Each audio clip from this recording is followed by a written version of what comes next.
Pronto, vamos começar. A aula está sendo gravada, tá bem? Vamos lá, vamos lá, vamos lá. Hoje a aula é sobre um passeio cotidiano do Brasil oitocentista através das telas do francês, do artista francês Jean-Baptiste Debré. Se liga, quando a corte portuguesa ela se mudou de Portugal para o Brasil, aconteceram muitas mudanças no Brasil. Muitas mudanças. A gente estudou isso no ano passado, aquele tempo de 2020, né? No mês passado, a gente estudou, né, que 2008 foi o pontapé inicial para o processo de independência do Brasil. O Brasil sofre muitas mudanças, muitas transformações, certo?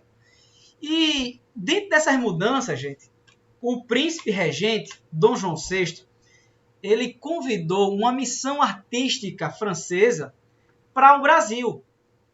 Então, vieram alguns intelectuais, alguns artistas franceses, e aqui eles produziram muito.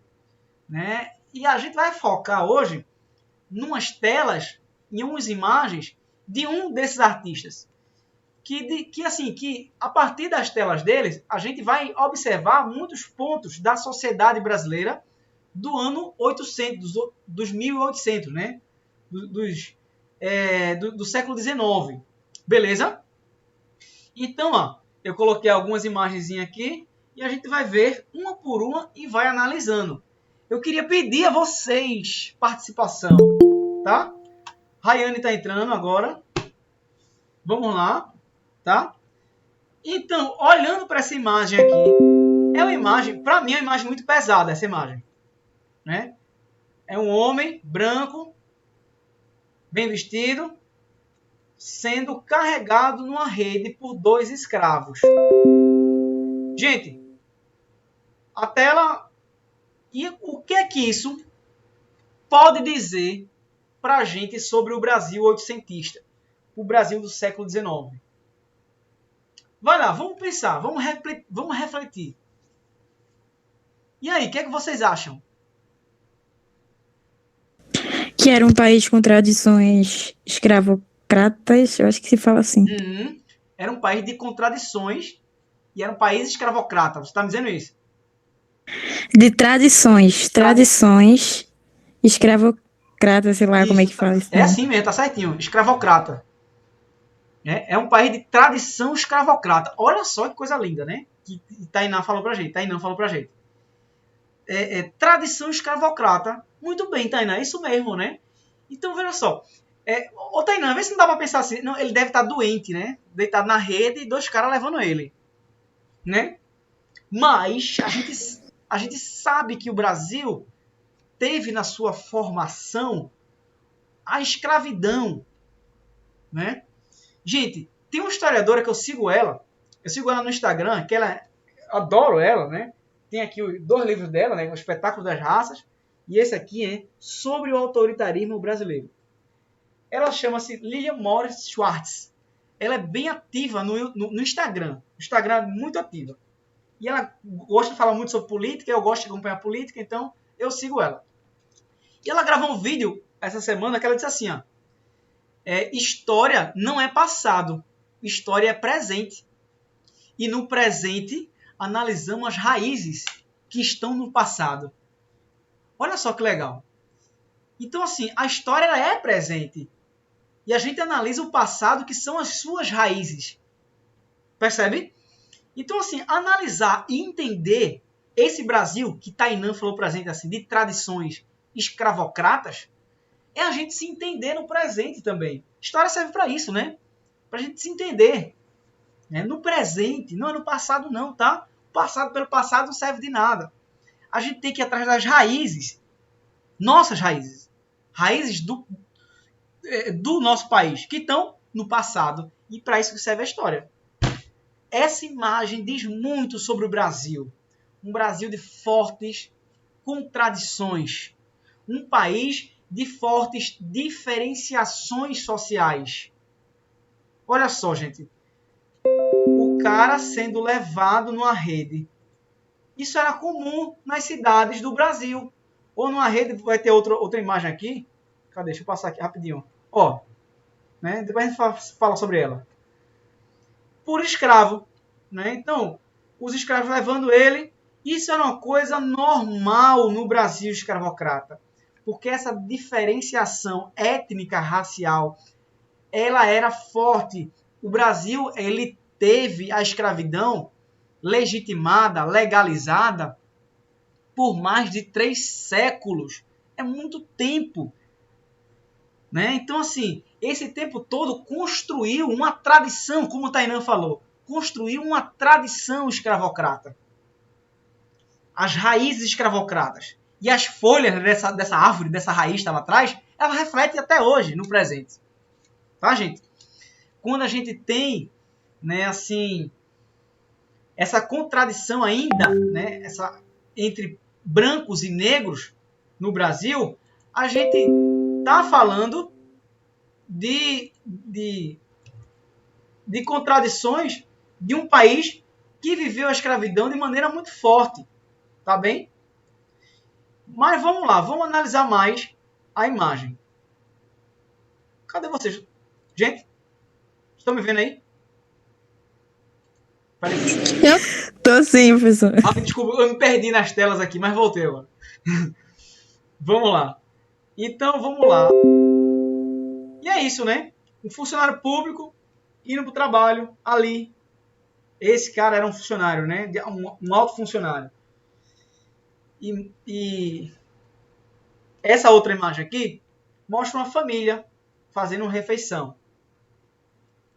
Vamos procurar ler a imagem. Quero saber o que, é que vocês pensam. Deixa eu ver aqui. Sara, cadê Sara? Tá aí? Estou, professor. E aí, Sara? Essa imagem, o que é que pode dizer pra gente também sobre o Brasil dos 800?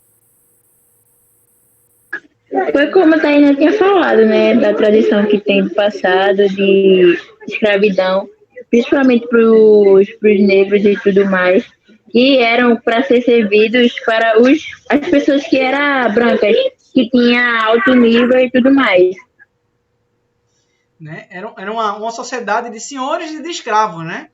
Olha só, Sara, essa imagem, ela mostra, né? Ela é bem, assim como a primeira também, né? Eu acho também ela muito pesada, né? Então, enquanto a família tá jantando, sei lá, fazendo alguma refeição, tem uma escrava ali abanando, né? E o outro ali olhando, tipo assim, né? Prestes a servir a qualquer momento, né?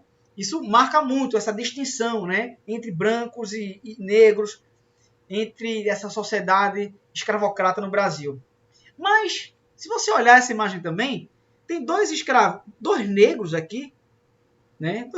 Filho dos escravos domésticos, que inclusive um tá pegando a comida do garfo da mulher branca, né? Supostamente a sinhazinha, né? A dona, né?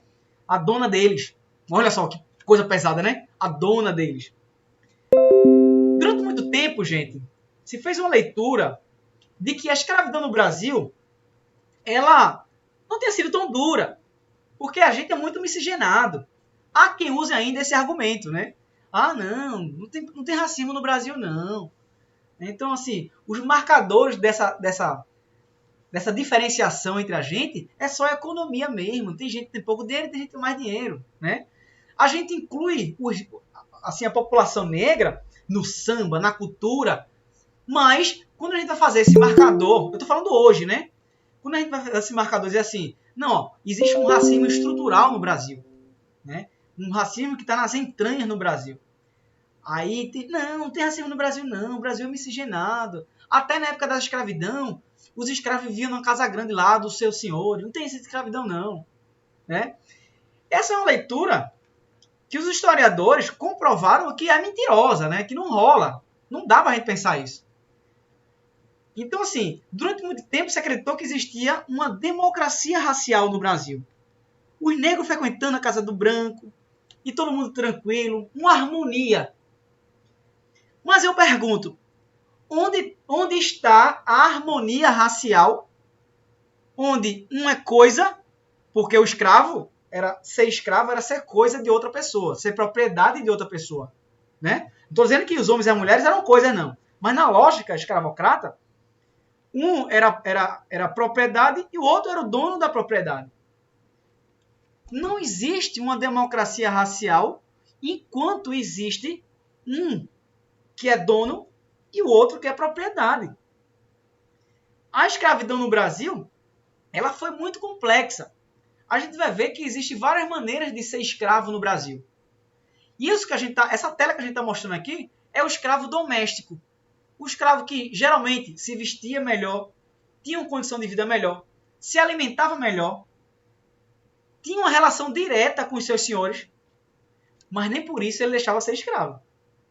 Nem por isso ele deixava de sentir a dureza de ser propriedade de outra pessoa. Percebe? Então, assim, falar em democracia racial no Brasil é falar que a terra é plana, né? Não tem assim, viabilidade, né? As pesquisas, os documentos apontam para outro caminho. Uma sociedade totalmente, muito fortemente marcada por essa diferenciação. Esses marcos de diferença, seja social, racial, né? A gente pode ter outros marcos de diferenciação também. A gente é construído a partir de uma lógica também patriarcal, onde o homem exercia um poder político, econômico, social muito maior do que a mulher, né? Então, assim, esses marcos de diferenças, dentre esses marcos de diferença, a gente tem que apontar para a questão racial no Brasil. Que só a escravidão legítima, legalizada, durou 300 anos. Tá? E depois houve outras formas de dizer assim, não, fica aí negro porque você é biologicamente inferior ao branco. Né? A gente vai falar disso no terceiro ano, quando a gente for falar de imperialismo, quando a gente for falar de teorias raciais, inclusive aqui no Brasil, a partir da década de 1870, vai chegar às ideias das teorias raciais, de que o negro ele era biologicamente inferior ao branco. Né? Enfim. Então, gente, a gente pode dizer que o Brasil dos 800, o Brasil do século XIX, ele teve na sua base, né, de uma forma estruturante, a escravidão. Certo? E esses marcos de diferenciação, em que a questão racial era um dos pilares principais. Beleza? Essa tela aqui, ela também diz muito sobre o Brasil do século XIX. Quem quer ler essa imagem para mim? Vai, dá ideia aí. Essa imagem é o quê? O que é que está se passando aqui? Alguém?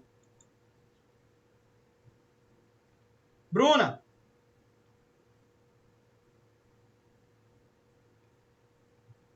Bruna? Bruna? Alô? Alô?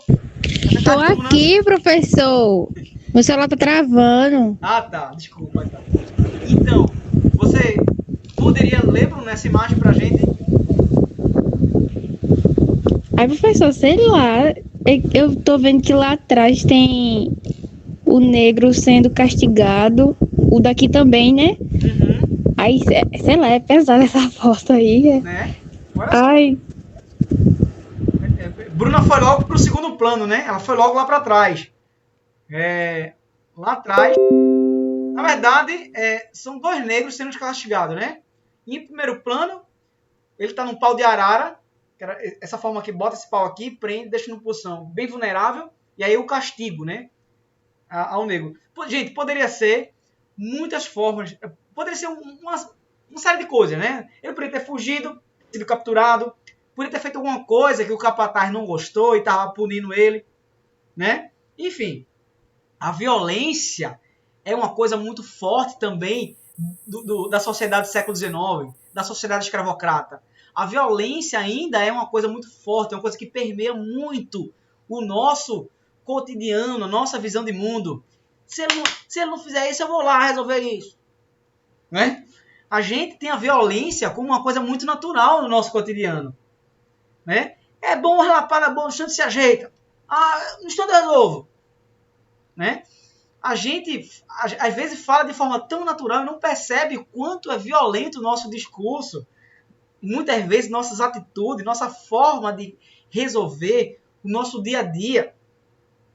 Olha só, né? A árvore, as folhas estão aqui, mas as raízes estão lá atrás. E as raízes, ó, gente, é isso aí. É o pau de arara, é a escravidão, é a dureza, né? Agora percebam, vou chamar a atenção de vocês para outras coisas, para outra coisa, tá? Lá atrás, Bruna apontou logo lá para trás. Muito bem, Bruna. Se liga lá atrás.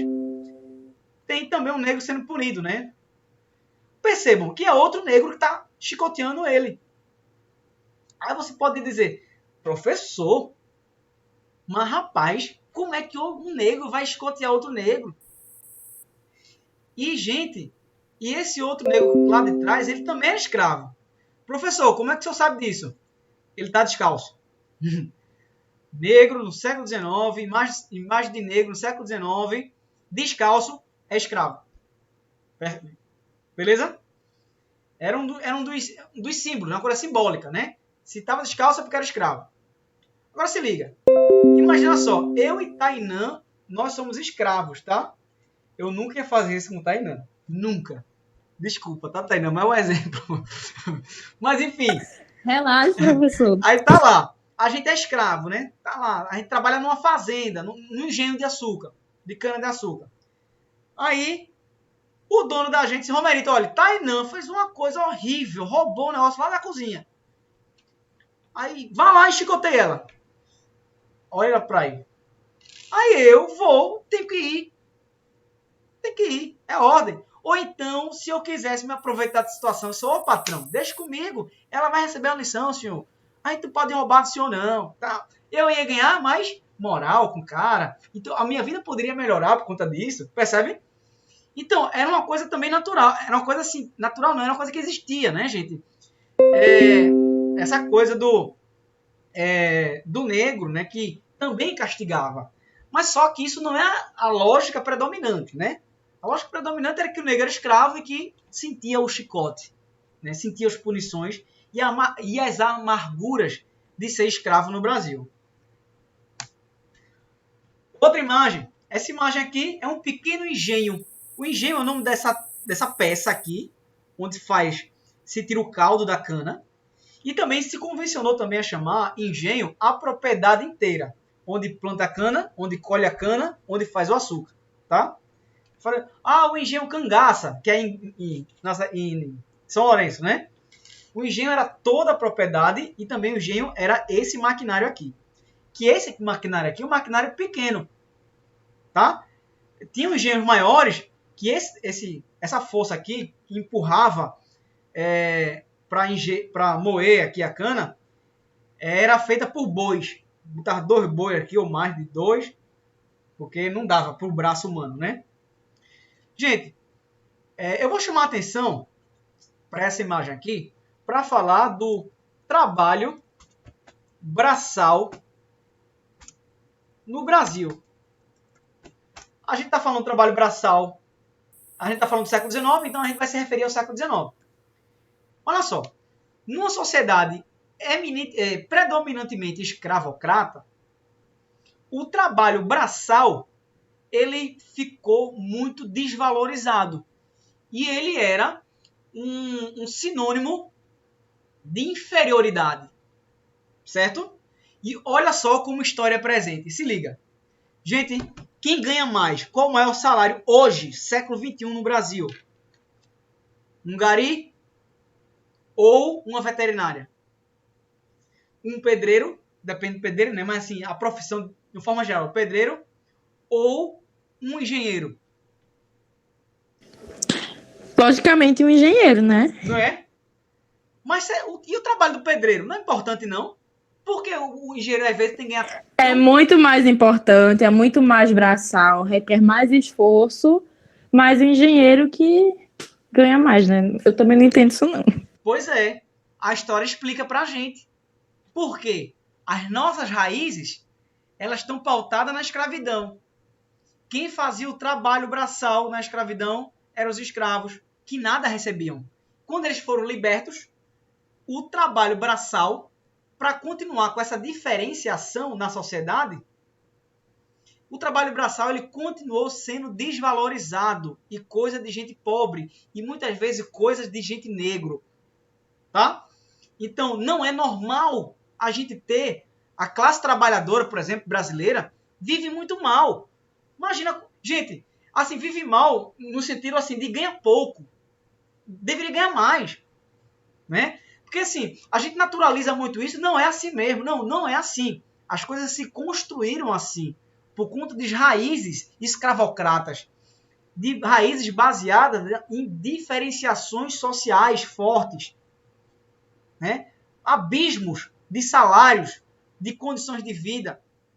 Então o trabalho braçal, ele era voltado para os negros, eles eram voltados para os escravos, certo? Inclusive, minha gente, isso era tão forte que, para você ter algum título, vou escrever aqui, título, né? Então, algum título de nobreza durante o Brasil colonial, ou então durante o Império Brasileiro,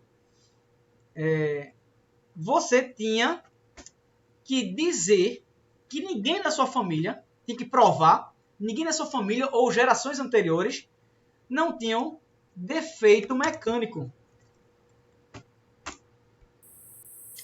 Seria um defeito mecânico?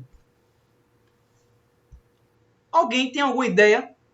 Pode dizer aí, o que é que vocês acham que é? O que é um defeito mecânico? Nesse contexto.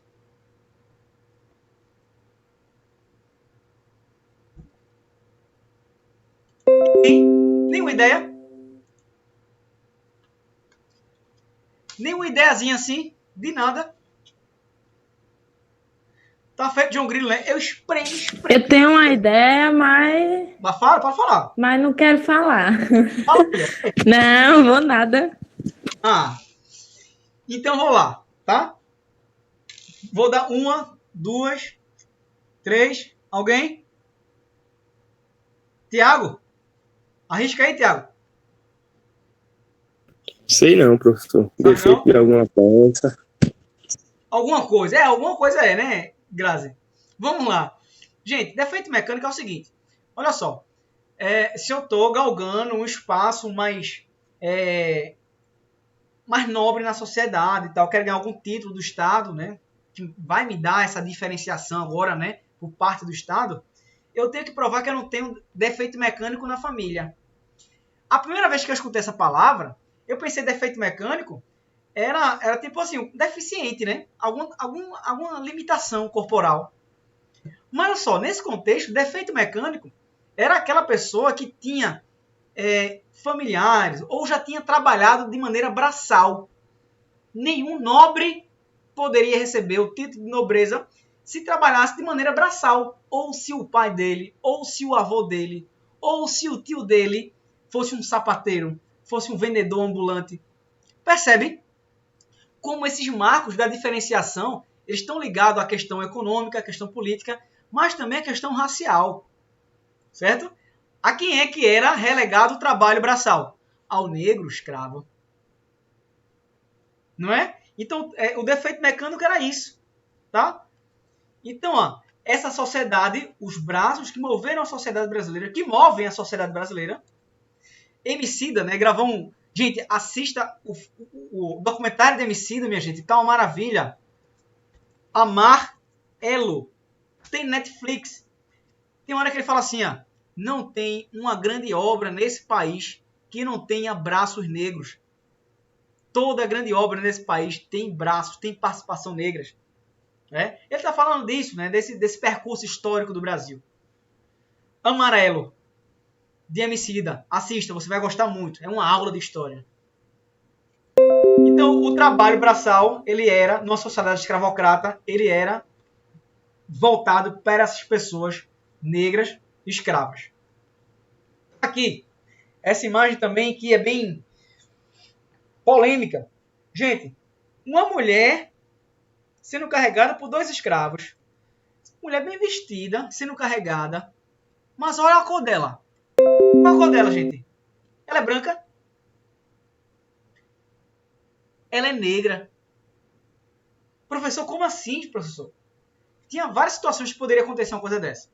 Ela poderia ser uma amante de um cara muito rico, né? E poderia pagar isso a esses escravos e ter esses escravos, ser o escravo dele. Poderia ser uma ex-escrava que ganhou grana, ganhou dinheiro, virou rica e agora queria ostentar. Numa sociedade escravocrata, o ideal de bem viver era ter escravo. Era um símbolo de poder. Quanto mais escravos eu tinha, quanto mais ostentação eu mostrava. Percebe?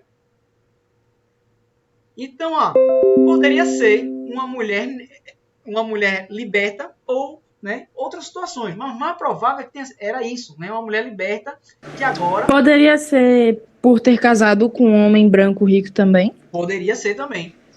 Poderia ser também. Né? Então percebam, essa aula também de hoje, ela vem mostrar para vocês que exatamente, Graziela Butolini, Chica da Silva é um exemplo disso, né? Isso, exatamente. A escravidão brasileira, né? Ela é complexa. Ela não é só dicotomia senhor-escravo. E é isso. Mas é mais do que isso. Né? A vida da gente é complexa, né? O boy é complexo. Né? A boizinha é complexa. Por que uma sociedade secular, uma instituição tão grande como a escravidão, ela não tem complexidade? Não, é só assim, senhor escravo, senhor escravo. É isso, é. Mas tem muito mais coisa por trás e a gente vai ver. Beleza? Pra gente entender melhor a escravidão e o século XIX. Beleza, minha gente? Seguindo.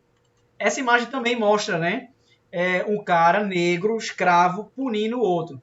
Aqui, 2 que já foram punidos. A imagem não mostra porque não está muito ruim, tá embaçada. Mas aqui está jorrando sangue aqui das costas. E o 4 aqui esperando para o castigo no pelourinho. Né? Isso aqui era pelourinho ou tronco. O nome disso aqui, ó. Que era amarrado. E 2 guardas segurando ele. E em praça pública, minha gente. Em praça pública era para ver, para servir de exemplo. Esses escravos aqui, eles podiam sofrer alguma punição porque fez alguma coisa que o senhor achou de errado. Eles poderiam ter fugido, estavam no quilombo e foram capturados, porque o quilombo era um grande símbolo de resistência, né, da escravidão. Era você sair da escravidão e viver em liberdade num outro espaço onde não haveria escravidão. Massa? Vamos andando. Outra imagem também aqui, fortíssima, mostra muito a violência do Estado brasileiro, mostra a violência da sociedade brasileira. Né? Um pequeno produtor de sapato na sua loja, na sua oficina. Né?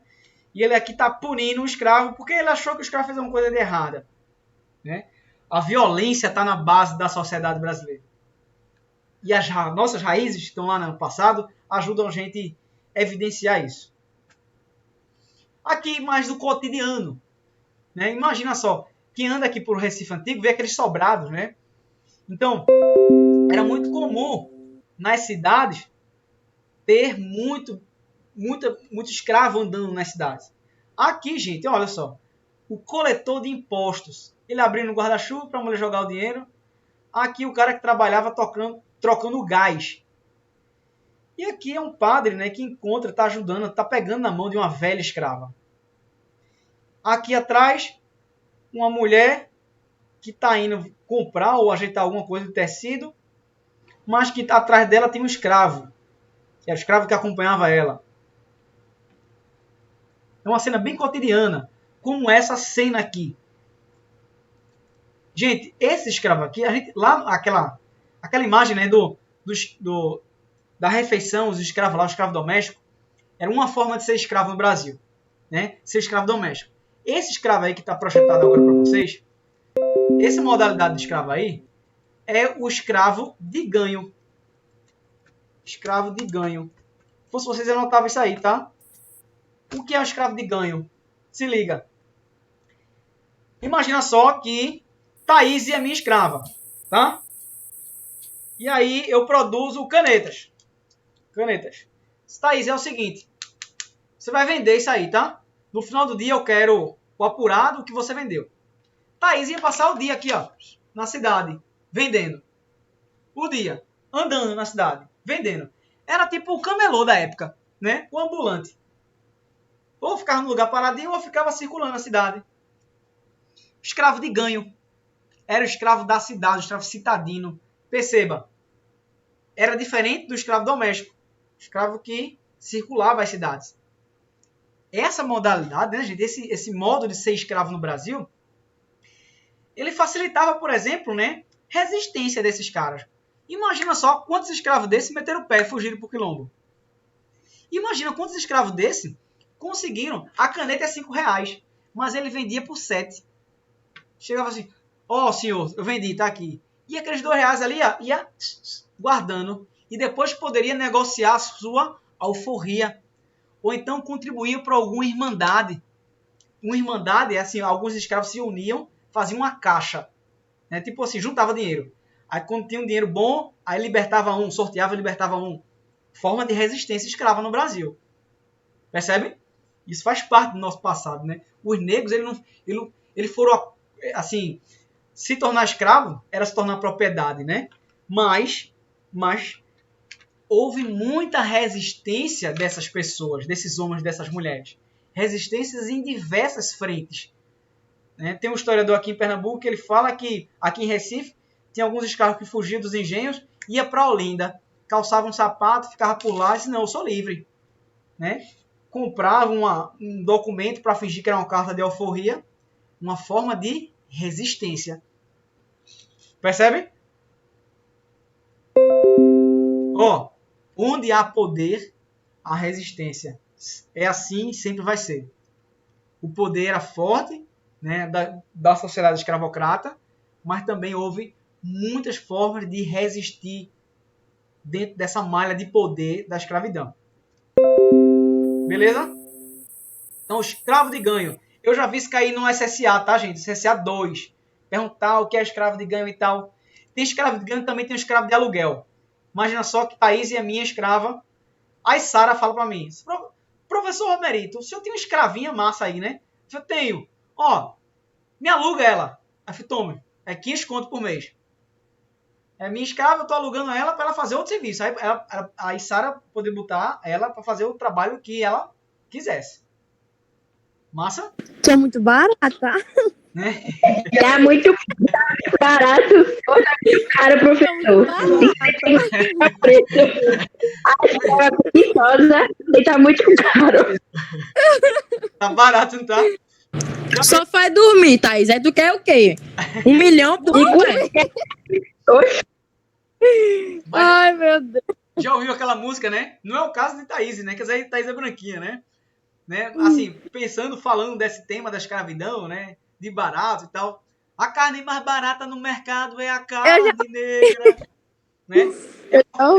É uma crítica, né, gente? À sociedade escravocrata e tal. E a todos essas condições, né, que foram cometidas esses homens e mulheres escravos aqui no Brasil. Era como alugar uma casa, Tawana, é isso mesmo, né? Se alugava, né, a pessoa. Percebe, né, gente? É muito forte, né? Toda vez que eu falo isso, eu sinto coisa. É muito forte. Ser escravo era ser coisa de outra pessoa.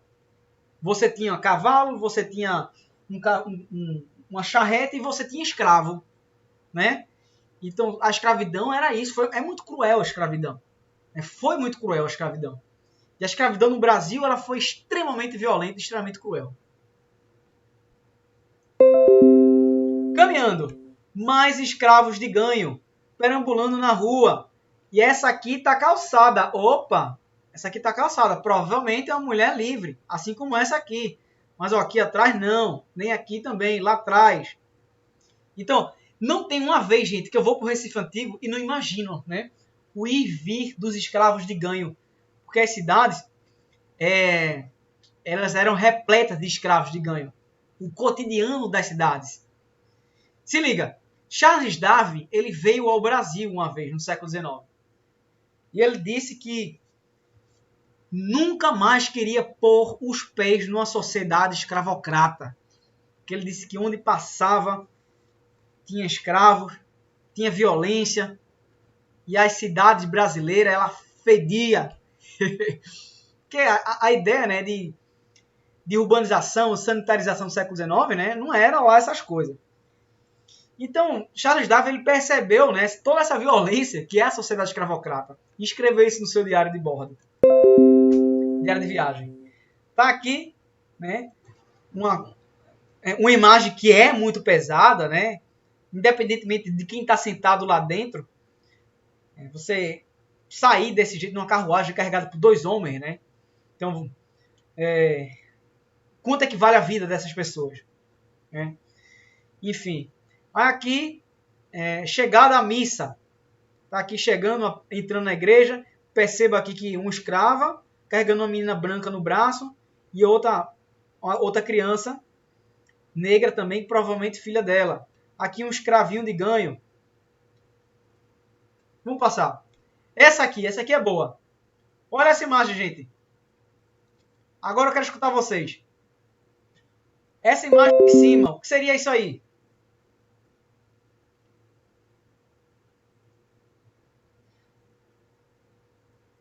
Professor, os escravos tinham algum tipo de certificação para andar na rua? Tinha. Graziela botou logo ali, sangria, muito bem. Graziela, explica isso pra gente aí. Como é que era isso aí? O que é sangria? Professor, eu sei o que é sangria, só não tô lembrada. Uhum. Graziela botou assim, pera aí. Thaís já ouviu falar, sabe o que é, mas não sabe explicar, né, Thaís? É. Massa. Eu sou só a Thaís. Eu acho que é tipo, eles tiram o sangue da pessoa quando a pessoa tá doente, né? Uhum. Aí tira o sangue ruim pra curar a pessoa. Exatamente isso, Tiago. E Graziela falou isso também, né? Era um tipo de tratamento para qualquer doença. Exatamente, né? Gente, a medicina do século XIX era diferente da medicina atual, né? Se a gente não mudasse nada do século XIX até o século XXI, pelo amor de Deus, né? O que é que a gente estava fazendo, né? Mas assim, o século XIX tinha-se a ideia, né, de que se você está doente, você fizesse uma incisão, deixasse aquele sangue ruim, aquele sangue doente sair, você ia ficar melhor. Então, por isso que se fazia sangrias. Então, muitas vezes, o escravo, né, que era o barbeiro, ele fazia sangria. Aqui ele está dando um corte na cabeça do outro escravo. E aqui ele está usando sanguessugas para sugar o sangue ruim, para puxar aquele sangue ruim que se entendia, né, que tirando aquele sangue ruim, o sangue bom dava conta e você ia ficar melhor de saúde. Beleza? Ô, professor, Oi. essa prática de sangria, tipo, era muito intensa a chegar a níveis de hemorragia ou algo do tipo? Não. Assim, eu acho que já aconteceu algum tipo desse, né? Mas pensa aí, né? Se o cara tinha uma prática nisso aí, fazer isso aí, ele sabia, né? A diferença entre veia e artéria, por exemplo. Né? Porque acertar uma artéria acabou, né? Assim, a chance de você morrer ou ficar muito mal aumenta, né? Então, assim, existem alguns pontos, né? Até hoje, gente, medicina alternativa ainda faz isso, né? Sangria. Mas aí, Tainã, se algum momento desse teve alguém que cortou uma artéria ali e sangrou até morrer, pode ter esse documentado em algum lugar. Eu nunca ouvi falar, tá? Mas provavelmente poderia acontecer isso, sim. Vamos passar. Aqui embaixo, né? Mais escravo de ganho. Aqui uma botica, né? Aqui também, né? Aqui tem a loja dos barbeiros. Aqui uma senhora, uma mulher, uma senhora branca sentada aí. Gente, essa aqui que é legal. Essa imagem aqui, ela dá pra gente fazer algumas discussões com essa imagem. Primeira discussão. Vocês querem que eu comece? Vocês querem falar ou quer que eu fale?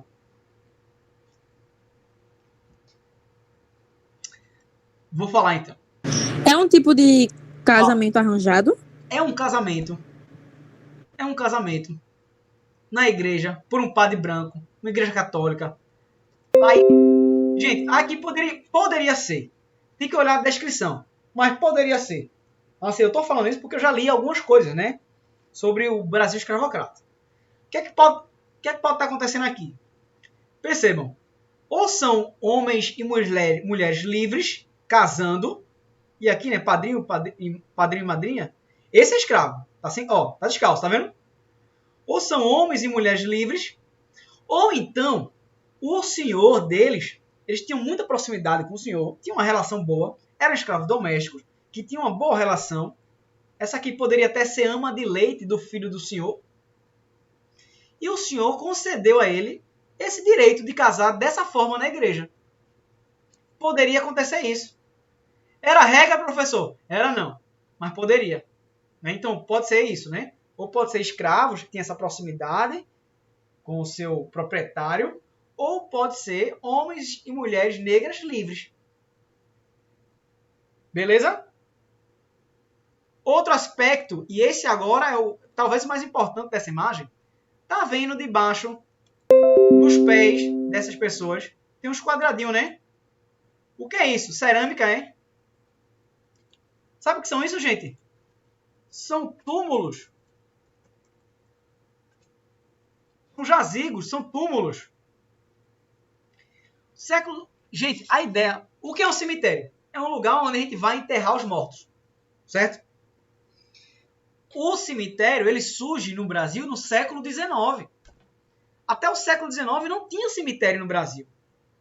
Então, a prática... Aí eles enterravam nas igrejas. Exato. Se você for para uma igreja dessa colonial, lá no centro de Recife, você ainda vê parte lá que tem gente enterrada lá dentro ainda. Sendo livres, Anderson botou aqui, sendo livres, eram possíveis conseguir emprego fáceis? Não era. Não era não, Anderson. A gente vai falar sobre isso. Esse papo a gente vai falar depois. A gente vai falar sobre dentro da escravidão e também fora da escravidão, né? Gente, então se liga. Eu já vi uma questão do SSA, aqui da UPE, falando sobre a construção, as ideias sanitaristas. As ideias sanitaristas. Cadê? Deixa eu escrever aqui. Ideias sanitaristas. Que, assim, tirou o enterro de dentro das igrejas e criou um espaço só para enterrar. Né? Então, o cemitério, ele passa a ser, no século XIX, um lugar para a gente enterrar os mortos, até hoje, né? Porque imagina, gente, o cheiro dentro das igrejas. Com gente morto lá, enterrado. Imagina como é que era o ar dentro dessas igrejas, desses espaços fechados. Né? Então, com essa chegada de inovações urbanísticas, sanitaristas no Brasil, no século XIX, você tem a criação dos cemitérios, desse ideal de um cemitério, de um espaço só para enterrar as pessoas. Beleza? E dentro das igrejas, ó, quanto mais próximo ao altar, mais nobre, mais rico era a pessoa. Era uma forma também de distinção social. Quanto mais poder eu tenho, mais meu túmulo fica lá, perto do altar. Você chega no cemitério, né, gente? É uma forma também de distinção social. Hoje, você chega no cemitério, você vê aquele jazigo imenso. Aqui em Vitória, onde eu moro, tem famílias tradicionais que tem, assim, parece casa, né? O túmulo das pessoas. São famílias ricas, né? É uma forma também de mostrar que tem poder a família. Né? Então, no período colonial, imperial, então, o túmulo que era dentro da igreja, quanto mais próximo ao altar, mais poderosa era a família. Massa? A gente E vai não falar... ficava lotado, não. Oi, Tiago? Não ficava lotado, não. Ficava. De como? Ficava, né, Tiago? Era muito fácil ficar lotado. Agora sim, né? Quem se enterrava nas igrejas, né? Não era qualquer pessoa, tá? E os escravos eram enterrados e jogados em valas, né? Professor, Oi. pode falar? Pode. Pode, né? Quando eu fui pra Toritama, meu tio mora lá, aí a gente tinha ido pra Morena e depois a gente tava voltando pra Toritama. Aí no caminho, a gente viu uns cemitérios que aparentemente, tipo, diferentemente dos que eu vejo por aqui, eram muito vazios, sabe? Tinham poucos túmulos. Aí eu fui, tipo, perguntei brincando, tio, as pessoas daqui não morrem, não? Aí ele falou que ali só quem era enterrado era gente rica mesmo, entendeu? E pessoas pobres eram enterradas, tipo, em terrenos, em áreas abandonadas, essas coisas todas. Assim, você falou de Moreno, né? Eu sou de Moreno, né? Mas, assim, o cemitério de Moreno... Não, Moreno não. A gente tá falando Toritama. Tá. Então, mas Na agora... estrada, quando a gente passou, Entendi. ele falou. Ah, entendi. Então pode ser, né, que sejam cemitérios privados, né? Acontece isso, né? Cemitérios privados que são caros e aí não é para todo mundo se enterrar, né? Mas o direito a um enterro, né, todo mundo tem, porque os cemitérios de toda a cidade são públicos, né? Mas existe também, né, esses crematórios, cemitérios que são particulares. E aí é no quanto dá, né? No quanto mais paga. Aí sim, pode ser isso que o seu tio falou, certamente. Passando aqui. Gente, olha que legal. Essa e outra imagem para a gente encerrar a nossa aula. Tem um historiador, pesquisa de escravidão no Brasil, muito famoso, chamado João Reis. E ele tem um livro chamado de A Morte é uma Festa. Professor, a morte é uma festa, que coisa. Percebam, essa imagem de Debré, essa aqui e essa aqui mostra mais, né? É mais evidente. Aqui é um enterro, tá, gente? Enterro de um negro escravo. Percebam, né? Que tem alguém sacudindo bandeira, com o estandarte aqui em cima, um menino dando cambalhota, gente dançando. Ele vai dizer que esses homens, essas mulheres, quando vieram da África para o Brasil, eles trouxeram uma carga cultural, religiosa, crenças, e aqui no Brasil ressignificaram, viveram, né? Viveram, reviveram e ressignificaram dentro do limite da tradição. Então, da escravidão, dentro do limite da escravidão. Então, assim, a ideia de morte, para muitos povos africanos, é uma ideia de... não é o fim, é o começo de uma jornada. Então, era celebrado as mortes. Em algumas culturas africanas, até hoje, assim, existiam celebrações da morte. Então, aqui mostra cultura africana no Brasil. Cultura afro-brasileira. Tá, gente? E estudar isso é entender o Brasil, entender as diferenças étnicas do Brasil, é entender nossas raízes. Juliana botou ali, né? O professor, Gilberto Freire não retratou de forma fiel no livro Casamento de Senzala os acontecimentos do período colonial. Eu li um pouco da sinopse e é uma coisa tão romantizada. Exatamente, Juliana, é muito romantizado, né? É um trabalho fabuloso, foi muito importante, ainda é muito importante em muitos aspectos, mas, né, no sentido de que eu acho que a crítica maior a Gilberto Freire, Paulo Freire é outra história. A crítica maior a Gilberto Freire é isso que ele vai falar de uma democracia racial. Né? Ele diz que a senzala é uma extensão da Casa Grande, que viviam em harmonia. Mas perceba, Gilberto Freire era filho de dono de escravo. Né? Ele era filho de dono de escravo. Né? Então ele fez uma leitura romantizada do Brasil, da sociedade escravocrata. E, gente, essa leitura, ela ainda hoje ela prevalece. Né? A escravidão, não teve escravidão no Brasil, não. E não era isso tudo, não. Ou então, não tem racismo no Brasil. Né? A gente bota como marco, né? A gente inclui a população negra, né? Dentro da cultura. A música tem muito do negro, a comida, a feijoada era negra e tal. Mas a gente diz assim, ó, os negros no Brasil, cara, eles foram excluídos durante séculos. Né? E até hoje o Estado não incluiu como deveria. É como se a gente excluísse ele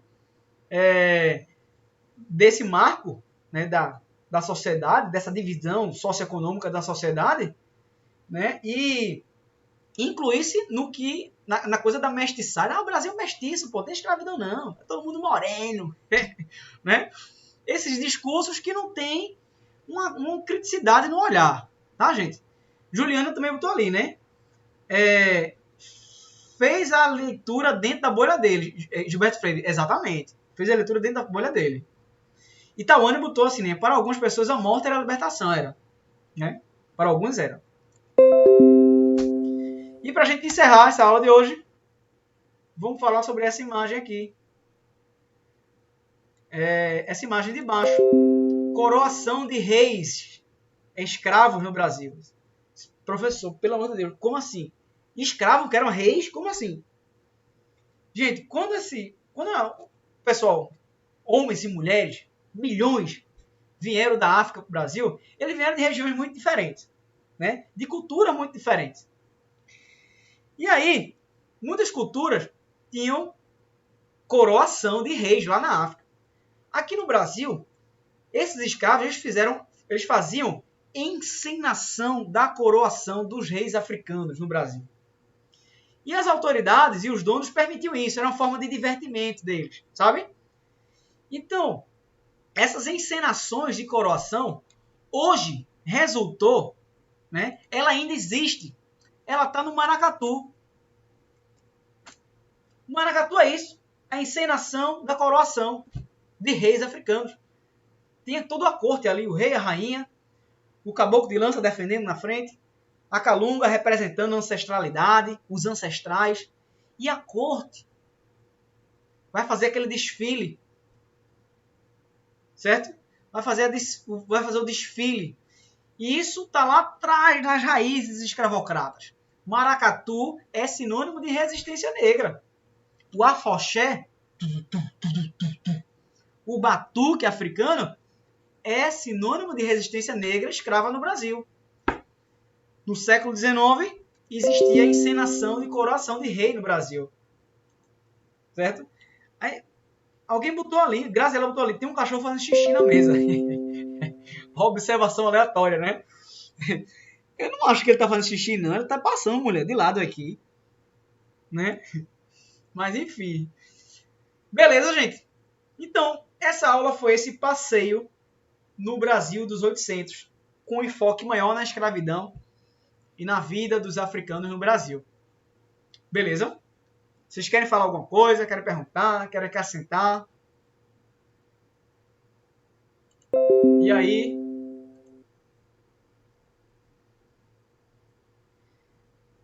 Então é isso.